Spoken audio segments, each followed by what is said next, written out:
Hello and welcome to the News9 Plus show on the world's first news and current affairs OTT platform, News9 Plus.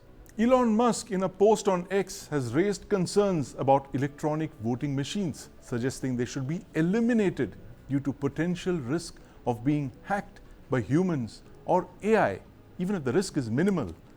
Rajiv Chandrasekhar, who was Minister of State for the Ministry of Electronics and Information Technology, countered Elon Musk's statement as a huge, sweeping generalization without basis, and that Indian EVMs are custom designed, secure, and isolated from any network or media, which means they're not connected to anything. No Bluetooth, no Wi-Fi, no internet. That is, there is no way into those machines. These are factory programmed controllers that cannot be reprogrammed. Now, I spoke to Rajiv Chandrasekhar earlier in the day to ask him about this statement, and here is what he said. Hello and welcome. Today I'm joined by Mr. Rajiv Chandrasekhar, BJP leader and former union minister. Mr. Chandrasekhar, welcome to News9. Thank you, Sandeep. Why does Elon Musk need a tutorial on electoral voting machines? I'm a little sorry that it has come out that way, and it is absolutely no disrespect to Elon Musk, but I think he did make a statement about EVMs, which were in a sense driven by his exposure or his experience with the US system. And I think there was a comment by Robert Kennedy, the presidential hopeful, who talked about the Puerto Rican elections. And so Elon essentially commented that all EVMs are prone to hacking and AI and should be banned, and paper voting is better. And I had to respond, and I did so with no intent of drawing him into an argument, but essentially to clarify that the Indian EVM is the right way to architect an EVM. It is an EVM that is a very base design, that is disconnected from the internet, has no connectivity of any sort. It is factory programmed and cannot be reprogrammed, and therefore that is the design, that is a secure design. And India has done it right, and if you need a tutorial, we are more than happy to give it. And I put a smiley at the end of that to to blunt any pain from that statement. So it is clear that our approach has been to design a proprietary piece of hardware designed for the function of secure voting, versus the US and the West have taken essentially off-the-shelf compute type of platforms that are inherently much more connected and making them EVMs, and therefore they are more prone to hacking. They are much more vulnerable to external interference. Right, and I'm aware that Puerto Rico is a country the size of one of our Lok Sabha constituencies. Absolutely right. So I made the point that is a sweeping generalization, and I wanted to make the point that he must understand that there are ways of building secure pieces of hardware, as India has done with our EVM. Right, but the opposition doesn't seem to be convinced, because the Congress leader, Mr. Rahul Gandhi, came out with a statement saying the EVMs are like a black box, and we really don't know what's in them. No, I'm not sure that it is in my capability to explain to Rahul Gandhi, the deeply knowledgeable intellectual that he is, about black boxes or Jupiter escape velocity or potatoes turning into gold. He obviously certainly is much more well versed in these areas that I am, but I am saying as I see it, which is that these are very secure pieces of hardware, and of course there will be this political noise that the Congress party is not the first time that they are doing this. They have done this for several years, and I think in this context the reason for that noise is, while Prime Minister Narendra Modi ji has been given a third historic mandate by the people of India, people have failed to understand, or maybe most people know it and some people don't, which is that it is also the third successive defeat under Rahul Gandhi for the Congress. And so therefore, to keep his own flock sort of distracted, you sort of flay around and cast aspersions on the EVMs, and if that doesn't work, cast aspersions on something else, and if that doesn't work, look for a third issue. So I think this is par for the course as far as Congress goes. They will keep doing misinformation and use lies mixed with a little bit of truth to propagate what they want people to be misinformed by and misled by. And I certainly don't think this conversation between Elon and me and on the issue, any real reasonable discussion on the security of the EVM can ever satisfactorily satisfy the congressmen from their third defeat pangs and angst that they are undergoing today. But do you think this is a good opportunity for the government of India to showcase this technology? We are conducting elections where almost 100 crore people are voting without any complaint. No, I think the matter went to the Supreme Court, if I remember right, and the Supreme Court did look into the matter of the EVMs. And in any event, if the government says something about the EVMs, it's not like Rahul Gandhi is waiting for the government to clarify. He is not interested in any clarification. Rahul Gandhi is essentially, and the Congress party is interested in a single point agenda of casting as many doubts as possible about their defeat. And like I said earlier on, that they will use any angle for that. They will use the EVMs if it suits them, they will use something else if it suits them. They don't want their people to accept that the defeat, third successive defeat against Rahul Gandhi, is a case of them having no ideology, the case of their own corruption and incompetence. Instead, they want to fly around and blame everything else. There used to be an old Hindi saying that my teacher used to tell me when I used to learn Hindi in the 10th and 12th standard. When I said Hindi is not my mother tongue, he said, "Naach na jaye angan teda," which is if you can't dance, you start blaming the floor. So in Rahul Gandhi's case, if you can't win elections, blame the EVM. Mr. Chandrasekhar, thank you very much for your time. Thank you. First, let me introduce my guests for the evening and then I'll start this conversation. Joining me in the studio is my colleague, Justin Thomas, our in-house Elon Musk specialist. We also have Mr. Krishnamurthy, former Chief Election Commissioner, and Professor Prabhu Rajgopal. Gentlemen, welcome to the News9 Plus show.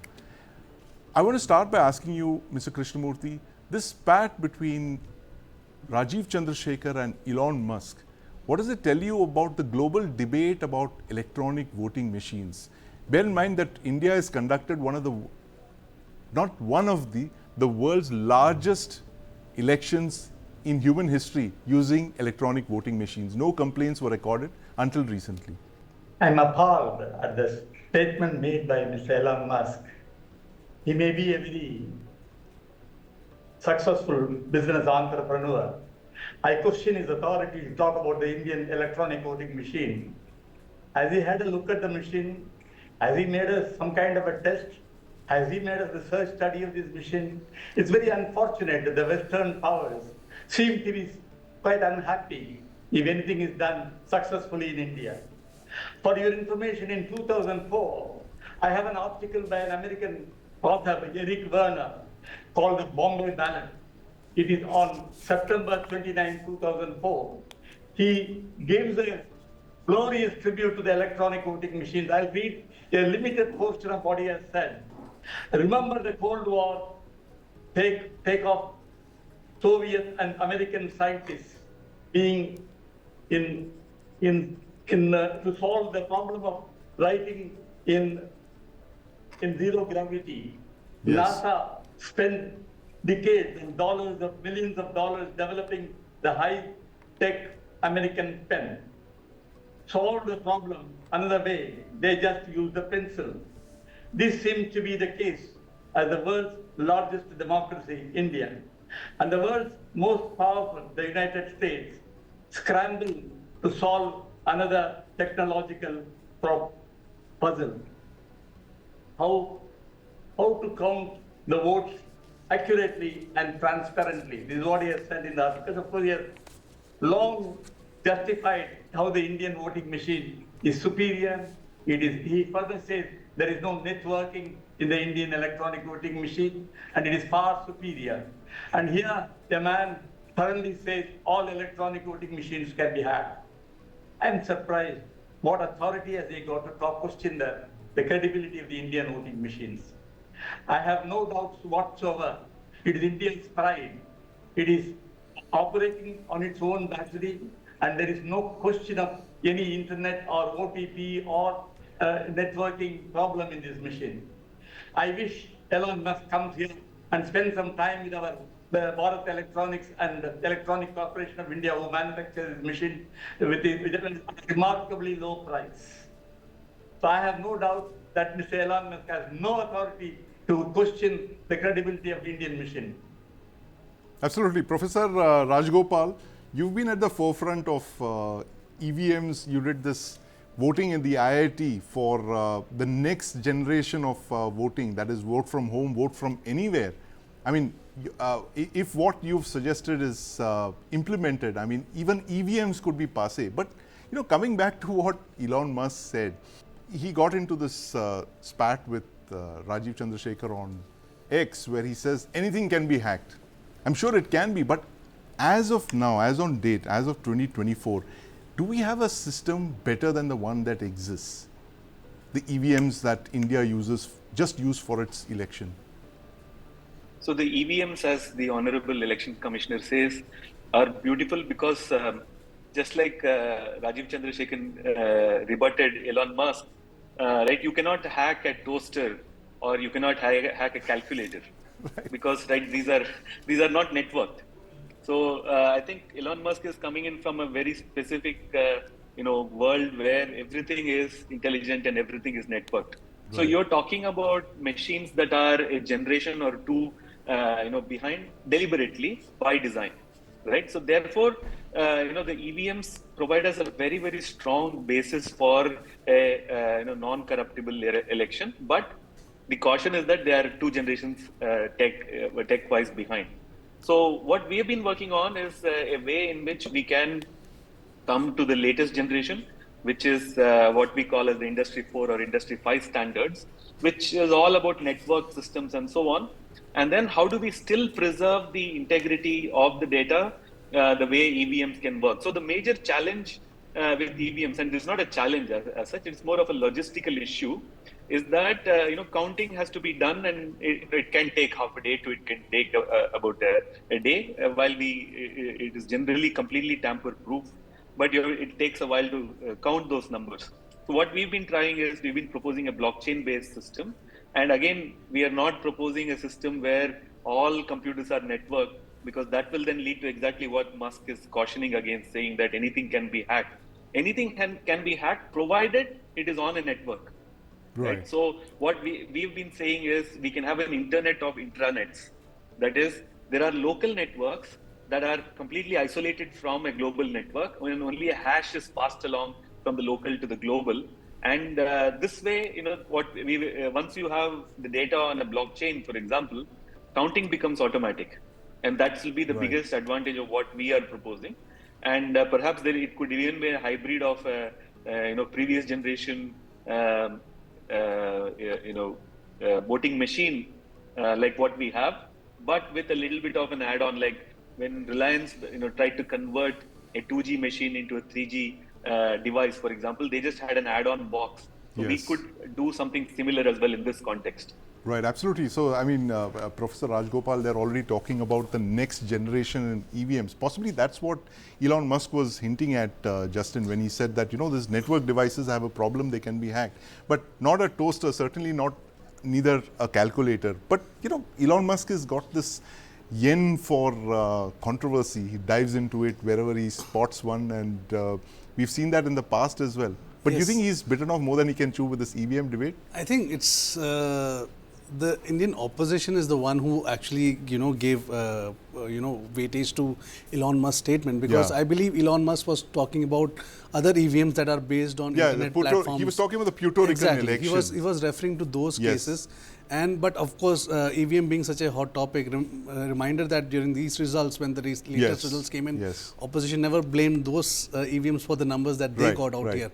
So clearly, the heat was generated by the opposition parties here, which compelled the government representatives and the government people to respond to those very specific charges. So I think Elon Musk in this case has been caught in the crossfire between the government and the opposition. Exactly. Mr. Krishnamurthy, that's what seems to have happened here. Elon Musk is, of course, just triggered off the debate, and the opposition has latched on to it, because Congress leader Rahul Gandhi has said pretty much the same thing. He said, look, EVMs are a black box. We don't know what's going on inside there. And this is an old debate that's been on for several years. it was only the election results that came to the opposition's, that was slightly favorable to the opposition, which is why I don't think there was a big hue and cry over it. But do you believe that this whole thing has now going to restart this debate, these statements, and you have the parliament session beginning at the end of this month. What's your take on this? EVMs? Well, the opposition always wants to find an excuse to question the government. Well, they are well within their rights to question it. But I think they should question on the right information and right facts. They cannot question just because that, Elon Musk has questioned it. They must have the basis. I would like to know whether, I'm not asking any individual, any member of the opposition party, has he had a look at this machine, had an examination of this machine? Two persons who questioned this machine right up to the Supreme Court, they got elected in the subsequent election and they never talked about the credibility of this machine. I'm referring to Captain Amarinder Singh and Jayalalitha. Yes. They won by the very same machines. Yes. And just because it's an excuse to question the credibility of the machine, it is not to be carried on. And I have no doubts the opposition will certainly question it. Right. Well, they are well within their rights to question it. Yes. But if you want to really improve the electronic voting machine, like what Mr. Rajagopal said, if you want to bring some changes. Yes. But don't go back to the ballot system. It's the worst system where we have had history of misuse of the ballot paper system.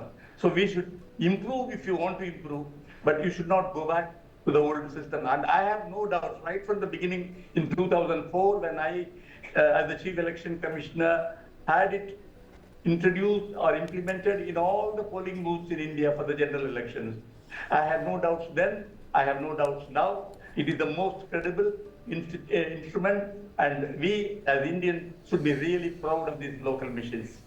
Absolutely, Mr. Krishnamurthy. Thanks for putting all that in perspective. The fact that it's been 20 years since you introduced those EVMs, the first election that was conducted using EVMs in 2004.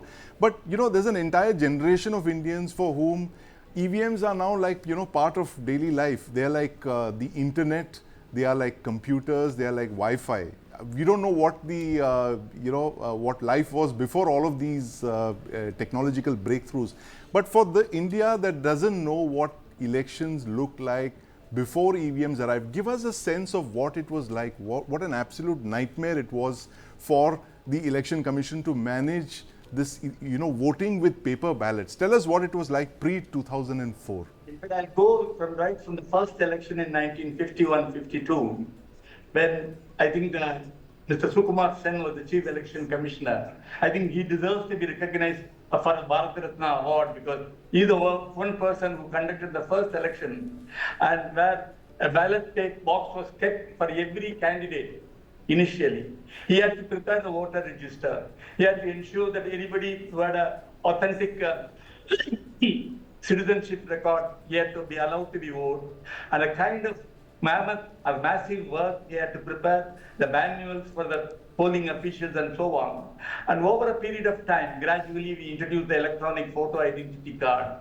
And then we also introduced the system of, identifying the voter register. Along with the voter register itself, the photograph is brought out. And with all that, the electronic voting machine, when we introduced it in 2004, though it was introduced in piecemeal for some by-elections and some state elections, we had to spread this message across the whole country to tell them this is a vast improvement from the earlier one, because in Bihar, West Bengal and some other states, we have evidence of paper ballots being misused. That is one. Second, we save so much of paper, tons and tons of reams of paper are saved by an environmental friendly machine such as this. We save time. Fourthly, there is no invalid vote at all in the electronic voting machine. In the earlier system, the paper ballot, there was a scope for invalid votes. So these are many advantages. And saving time and energy and resources is something which we should be really proud of. Right. And it has been a great achievement over a period of time. And I think the polling officials and the companies that manufacture, they trained our polling officials, they all need to be appreciated. And I think we should realize what kind of a map. In fact, it is the same American writer said it is a cross between Casio musical instrument and a calculator. It is not, cannot be hacked at all. And if this is the position, I see why opposition is chasing a shadow against this electronic voting machine. Yeah, opposition chasing a shadow, and thanks so much, Mr. Krishnamurthy, for putting all that history. I mean, taking us down, memory lane, because we kind of don't remember what it was like. We had places like Mayhem, that's MEHAM, Justin, which came into the headlines because of all the booth capturing, the electoral violence. We don't see any of that, fortunately, because those machines can't be hijacked, they can't be rigged. But Professor Rajgopal, tell us, the Supreme Court came out very strongly recently in favor of EVMs, and they kind of said, you pronounced the last word on it. What were the kind of tests that the court was shown, based on which they made that final judgment? The Mark III machine, they said, cannot be hacked. Tell us what they actually saw. Without getting into the technicalities, actually, even the electronic voting machines, the way they have been qualified, the first election may have happened in 2004, but there were many trials conducted before that, and even later, together with the participation of both ruling as well as opposition parties.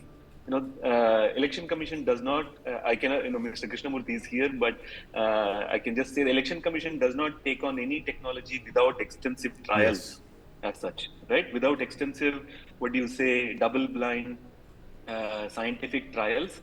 And I think these were the kinds of trials that were shown to the Supreme Court, because of which they've made the judgment. Now, specifically what the Supreme Court cancelled out is that one thing that the petition asked was they wanted, the VVPATs or the paper trail of every vote that is done. They wanted every one of those to be counted. Right now, those are counted in a statistically significant manner. So the Supreme Court has said that is not required. The authenticity is preserved as such, and I think that's the that's how this judgment is made. Mr. Krishnamurthy has a point as well. Yes, Mr. Krishnamurthy, please go ahead. Only one point. Election petitions are filed within 45 days of the announcement of the result, questioning the validity of any of the election. Yes. If you look at the election petitions filed over the years, particularly after 2004, you will find hardly anyone questioning the credibility of the machine. It is a practices adopted by the parties that have been questioned, and very rarely the credibility of the machine was questioned. Even when we conducted the 2004 elections in many booths, there was a complaint that it was not working or anything. We had a standby arrangement by which we immediately replaced the machine, or we ordered a repoll depending upon the amount of time that has been spent with the old machine and so on. And there are enough safeguards in the machine, there are enough safeguards to prove the credibility of the machine, and I don't think any Indian citizen should really doubt the credibility of this machine. Absolutely. No Indian citizen, and in this case, no US citizen either. Justin, Puerto Rico has the population of India's largest Lok Sabha constituency. And that's the, the numbers that we're talking about. Yeah, and I don't think this debate is going to die down very soon, because there are vested interests within the country who are interested in keeping this debate on. Yes. So obviously we are going to you're going to see, and obviously as Professor also said, there are scope for improvement. There can be better for making it more comfortable, making it more easier. So yeah, technology will be always there. It's all about how you're going to use it. Right, absolutely. Technology is a double-edged sword, but in this case, yes, Professor Rajgopal, please come in. So, there is also a larger issue of, I think, a little bit of tech skepticism here. Yes. There is also the, vaccine skepticism we saw. Right. Now it plays out to the largest extent against the EVMs and so on. But what is interesting is that millions and millions of us are happy giving away our personal data free to companies like Facebook and Twitter and so on, which are far more intrusive into our everyday lives. And it is shocking that sometimes people don't hesitate using even email servers of Gmail and so on. These are all having servers abroad. So coming to our own work, for example, we've been advocating for keeping medical data in the country. Yes. So when you put data on the cloud, for example, you can't be sure where that data will go as such. Yes. So instead of looking at tech in that perspective and questioning things where you should, what this kind of debate does is that you are making people skeptical about technology in general, which is not a great thing. Yes. We need to welcome changes. We need to welcome the positive steps. And if you have to question, there are many aspects to question in terms of data security. If you look at it, there is a whole minefield of challenges, which a lot of these tech companies, including Tesla, when they come to India, they will have to answer, because a lot of our driver data is going to go and reside in servers elsewhere. And the kind of blockchain network we've been advocating is also based on the fact that the server should be located here in this country, and all the sovereign data should reside within our sovereign territory. Right, such. absolutely. In fact, it's interesting you brought that point up about Tesla. Tesla can be hacked as well, Justin. Yes, everything can be hacked. Exactly. Twitter can be hacked. They are using Chinese Tesla can be hacked. Some of the Chinese tech companies are being installed. Their softwares are being installed in Tesla. So why not? Yeah, it can be. And in fact, on a separate note, the NEET examination should be looking at the kind of tech that the Election Commission has been putting into the EVMs. Possibly you'll have less of a controversy there. But thank you very much for joining us, Mr. Krishnamurthy, a man who supervised one of the landmark elections and all EVM, world's largest all EVM election back in 2004. And of course, Professor Prabhu Rajgopal, who plans to take us into the next level of voting from wherever you are. We hopefully will see his innovations coming up in 2029, as we did in one of our stories on News9 Plus. But thanks very much for joining us, gentlemen, and my colleague Justin Thomas, while we track this story of why Elon Musk hates electronic voting machines.